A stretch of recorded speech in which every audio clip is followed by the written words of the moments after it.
Lightsabers are known to cut through a multitude of materials throughout the galaxy, but there are quite a few materials that are resistant to the energy emitted from a lightsaber and make excellent defenses against Jedi and Sith. Cortosis is known to be an excellent material to use, but we've only just seen what it can do. Cortosis has been seen in 3 different forms, with pure Cortosis being extremely brittle and fragile, but possessing the maximum chance of shorting out lightsabers. Cortosis weave is much more durable and resistant to lightsaber cuts, but its ability to short out lightsabers is not nearly as potent. Finally, there's Cortosis shield, which was used to defend against energy weapons. Cortosis is the substance used to create the helmet that the Stranger used in the Acolyte, and it not only defends against lightsabers, but actually shorts out the weapons. During the Battle of Kofar, the Stranger donned a helmet and gauntlets made of Cortosis while fighting multiple Jedi, and the moment a lightsaber touched them, they immediately shorted out for a short period of time before recovering. It was during this fight that we witnessed just how brittle it can be against physical attacks though, as it shattered when it was hit by a lightsaber hilt. During the Clone Wars, Count Dooku tried to mass-produce B2 series super battle droids that were made with Cortosis woven armor, but this plot was thwarted by Anakin Skywalker, Padme Amidala, and Thrawn. During the time of the Galactic Empire, the cyborg Count Vidian used Cortosis in his grafted skin so that he would be able to absorb and redirect energy that was sent his way. But after the Empire found out that he attempted to destroy useful resources, Captain Ray Sloane bombarded his ship. A Clone Wars veteran named Skelly found him extremely weakened and blew up the ship with explosive, which killed both of them. The TAG Corporation was also working on a weapon that could mimic lightsabers, and it was designed to use a Cortosis core. It was called the TAG Protoblade. This was the corporation's way of achieving a powerful weapon similar to the lightsabers the Jedi had been known to use, but it wouldn't require the rare Kyber crystals. The initial prototype was lost when Domina Tag was forced to abandon her flagship, but it was also known to be extremely unstable as it overheated and drained the power supply too quickly.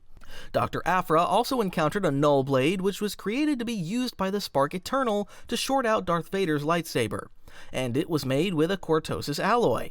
It was forged by Myril, a leader of the cult known as the Ascendant, and it was specifically created to destroy the Sith. A huge flaw in the design was the fact that a direct hit to the hilt would also break it, and this was due to Myril not being able to finish the design.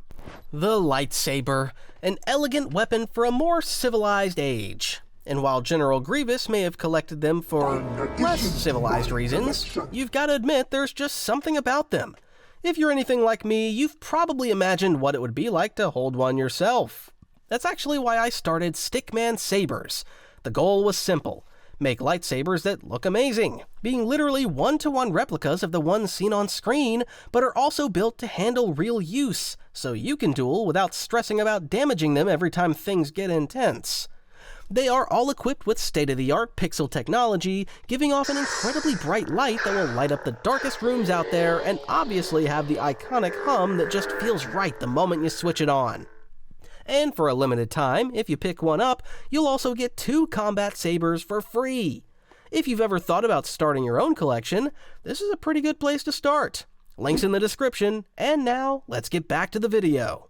Next up, there's the infamous Beskar alloy, which was primarily used by the Mandalorians. Mandalorians were the primary users of this alloy because it was exclusive to the Mandalore system. Thousands of years before the Galactic Civil War, the Tong progenitors, one of the earliest Mandalorian groups, were drawn to the Mandalore system due to its indestructible nature, and they found the alloy deep within the planets and moons. The true power of Beskar is not obtainable through traditional mining or smithing though, and it required the smelting process that has been kept secret by the Mandalorians for many generations. The Mandalorian smiths added unique elements and compounds such as carbon to give the alloy its extra qualities, and the metal is folded multiple times to give it an extra sense of toughness. While the Empire stole Beskar to create weapons and terrible experiments, Mandalorians considered this to be extremely taboo, as they only thought that Beskar should be used for defense. The traditional Mandalorian armor was used by many of its people such as Din Djarin, Boba Fett, and Bo-Katan, and it included pieces such as the helmet, pauldrons, and chest piece. This armor was lightsaber resistant as well as being able to deflect blaster fire. Advanced helmets were also vacuum sealed and able to filter out toxins and unwanted debris. Just like the indestructible level of the planet, the armor created from Beskar was dent and cut resistant as well. Naturally, Beskar tools were required to handle forging Beskar and using it in other ways, so Beskar tongs and gravity hammers were created by the Mandalorian people. One weapon created by the Mandalorians was known as the Darksaber, and while the energy blade was made of kyber crystal power, the hilt was made from Beskar. Aside from this weapon, other forms of weapons were formed such as Beskad, which were traditional swords, Kal, which were daggers, and spears, which we saw Morgan Elsbeth using. Of course, the Mandalorians were capable of infusing Beskar into other items as well, such as their Besilit-class starfighter and the Trakhad starship, and the capital city of Sundari on Mandalore had parts of its architecture infused with Beskar, such as the Grand Towers, government buildings, and prison cells. There have been multiple uses of Beskar outside of Mandalorian hands, though. During the time of the Empire seized massive amounts of Beskar during the Great Purge and melted it into stamped ingots. Moff Gideon used this metal to create his own personal Dark Trooper armor. The Sith used Beskar as well as Darth Revan and Lord Odeon were known to use it to create fortress doors, ritual chambers, and thrones that were considered to be nearly indestructible. The Jedi were known to use this as well, and Master Arca Jeth decided to use it to seal the tomb of Lord Freedon Nad on Dixon so that he could create a door that could be resistant to Exar Kun's lightsaber should he attempt to enter. Of course, assassins and bounty hunters would come to get their hands on some Beskar from time to time. Ochi of Bestoon was known to carry around a Beskar Deadblade during the Clone Wars, and Enfy's Nest was known to use Beskar reinforced gauntlets. Yet another material known to be lightsaber resistant was known as Phrik. This was extremely rare, light, and durable, and it was capable of withstanding prolonged lightsaber contact. While this might sound similar to Cortosis, Phrik is not able to short out lightsaber blades. It's only able to resist being cut. It was primarily mined on Tatooine, deep within caves in the Jundland Waste area, and it was also found on Gromus and its moon, Gromus 16. It was here that the Galactic Empire set up its own mining camps so that they could farm the mineral for their Dark Trooper projects. During the Clone Wars, General Grievous had his own personal bodyguards known as the Magna Guards, and they used electrostaffs. These staffs were forged from Phrik, which made them capable of parrying Jedi attacks. We saw these being used during the rescue of Chancellor Palpatine when Obi-Wan and Anakin boarded Grievous's ship. This material was also used by the Sith as Darth Sidious was smart enough to use Phrik in the construction of his own lightsabers. He used it in the hilt so that he wouldn't have to worry about them being destroyed if they were struck by an enemy's lightsaber. During Kylo's time as a Sith, the Knights of Ren had specialized weapons that were designed independently for each of them. Vikrul's scythe was created using Phrik so that he would be able to defend against any force-wielding opponents or energy-based weapons. During the High Republic era, the Nihil leader known as Lorna D stole an ancient Phrik staff that was once held in the Jedi archives. Phrik was also used in armor, such as when the Empire created Dark Troopers, and they did so by making their armor with Phrik so that they would be more effective against the Jedi. In the ancient history of the galaxy, there was a people known as the Fenalar, and they used Phrik to create their armor, which was used to defend against the earlier weapons that the Jedi used during their time. Phrik was also used in industrial settings as well as structural ones. After Alderaan was destroyed by the Death Star, there was a Datacron container made from Phrik that was found amongst the remains that once belonged to Bail Organa. Many of the New Republic capital ships were made using Phrik in their hull to help protect against energy weapons, but only specific classes and limited amount. While some accounts state that the Emperor's Royal Guard used weapons and armor made from Phrik, there are no official accounts that confirm this claim, but it makes perfect sense that the Emperor would think to do this. A lesser-known material is known as Ultrachrome. It is a silver, superconductive metal alloy, primarily known for its extreme resistance to lightsabers and energy-based weaponry. Essentially, when minerals such as Beskar and Phrik weren't available, this was the next one that people turned to for energy resistance material. This material is able to resist energy-based weaponry due to the fact that it is a superconductor that could conduct energy uniformly across its entire mass. For example, if armor made by Ultrachrome was hit by a lightsaber, the energy it absorbed on impact would immediately be dispersed across the entire piece of armor so that the brunt of the hit wasn't absorbed in one location.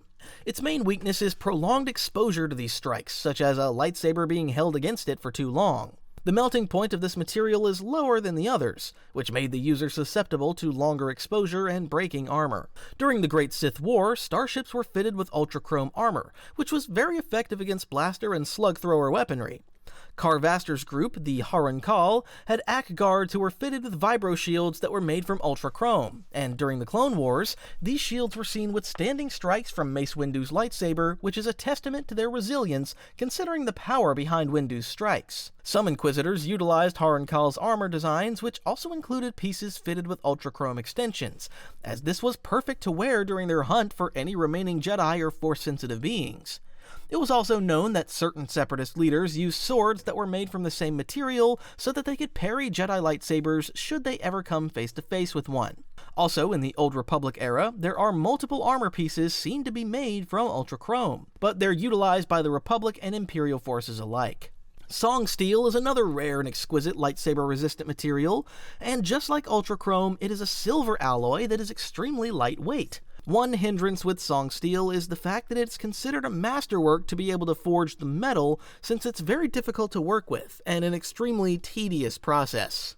The metal gets its name from the fact that it produces a melodic metallic sound whenever it is struck by another weapon. Because of the tedious nature of forging this metal, it's really only used in luxury weapons and armor for high-end clients, who appreciate the metal for its sound and shine over its capabilities.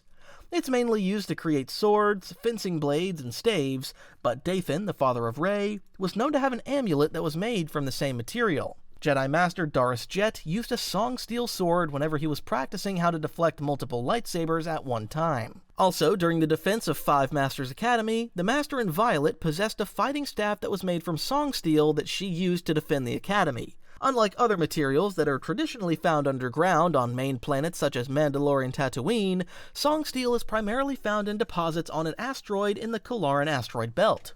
On the complete opposite side of the spectrum, there's Nuranium. Unlike song steel and Ultrachrome, this is known to be the densest and heaviest metallic substance in the galaxy. Not only is it resistant to lightsaber attacks for seconds at a time, it's also impervious to sensor scans, making it ideal for concealing something or someone. Because of the density of this material, having a large quantity of it in one location has been known to warp the fabric of space-time around it. It's so dense that only a millimeter of it is needed to block a sensor scan's ability to pierce it. While it isn't as resistant to lightsaber attacks like Beskar is, a very thin layer of Nuranium is capable of withstanding a lightsaber attack for seconds at a time. Its primary industrial use is to provide heavy shielding from radiation and plasma waves, though. This was a favorite material of Palpatine's, who used it to make Nuranium-lined statues of the Sages of Dwarty, where he would famously hide his lightsabers inside. This hiding spot was so effective that it hid the lightsabers from the senses of the Jedi for decades, and he specifically loved using the statue of Sistros. Once again, Palpatine showed that he admired this material as it was also used to reinforce the walls of the Emperor Palpatine's Surgical Reconstruction Center as a way to conceal the happenings inside as well as protecting against radiation during certain medical procedures. This same material was used in VL-6179 proton bombs as a way to manage high energy output. During the events of Star Wars Jedi Fallen Order, Nuranium was also one of the materials used in the crafting of specific lightsaber components, which showed its versatility for structural and weaponized use. On some atmosphereless planets, Nuranium forms deep beneath the surface of rocky locations where it's created over long periods of time as stellar winds and cosmic rays penetrate the planet's crust. This makes it an extremely rare and hard-to-obtain metal that isn't typically found in the galaxy's standard trade sectors. Certain shields are known to be lightsaber resistant as well. Mandalorian, Gungan, and Droideka shields are all resistant to lightsaber attacks, but the most notable shield that gives Jedi a problem during the Clone Wars were Rey shields. These deflector shields were primarily designed to block energy-based attacks and radiation. Technically, Droidekas use powerful, personal versions of Rey shields, and this makes them nearly immune to small arms blaster fire. Rey shields are lethal to touch, which makes them fantastic energy gates to hold high-value prisoners without obstructing your view with a hard wall. These are the same shields that were used in the Spire on Stygian Prime, and even certain detention levels of the Death Star utilize these for high-value inmates. Anakin Skywalker and Obi-Wan Kenobi were trapped in a Rey shield while they were rescuing Palpatine on the Invisible Hand. And you can also see them used on ships as a way to keep their hangar bays protected while allowing friendly starfighters to launch and land. Aside from these, the other items that were lightsaber resistant were different types of Force-imbued relics. The Jedi Order on Tython was able to turn traditional metal swords into Force-imbued blades before the invention of the lightsaber. and they did this by channeling Force energy into the blade during the forging process. This realigned the molecular structure of the blade to turn it into an unbreakable device. Even once lightsabers were invented, this was still more than capable of holding its own against one, but it also depended on the wielder's abilities. The effectiveness of these blades depended on the user's connection to the Force, because if the connection to the Force was broken, the metal that made up the blade could be damaged. Sith swords were capable of deflecting lightsaber blades as they were imbued with a tremendous amount of dark side energy, but the most impressive lightsaber-resistant Sith item was Darth Vader's armor. While he was still susceptible to lightsaber attacks, his cape and right glove were particularly reinforced with Sith alchemy to provide an additional layer of protection against lightsabers and energy weapons. Aside from this, there are other living relics and bioalchemy items that are deeply attuned to the Force and are resistant to lightsaber attacks. Orbalisks were the parasitic creatures native to Dixon that feed on the dark side of the Force. When they bond with a host, they form a living carapace that is nearly impervious to lightsabers and energy weapons, and this was most notably done by Darth Bane. Next, there are Felucian skull blades, which are forged from the bones of the native Felucian creatures. These blades actually contain force-reactive microcrystals that allow them to resist strikes from lightsabers, and these microcrystals are similar to kyber crystals which power the lightsabers. Amphistaffs are genetically engineered biological weapons that were used by the Yuuzhan Vong. These staffs were living beings that were indestructible and were capable of multiple clashes with lightsabers. One of the most unique items to be lightsaber resistant was Master Vodo Siosk Ba's staff. While it seemed to be nothing more than a simple wooden walking stick, it was so heavily imbued with the Force that it was more than capable of blocking lightsaber attacks, such as during one of the duels with Exar Kun. Oh, and again, for a limited time, every Stickman saber purchase comes with 2 additional combat sabers, so you're more than ready for your own duels. If that sounds like something you'd want to look into, the link's in the description.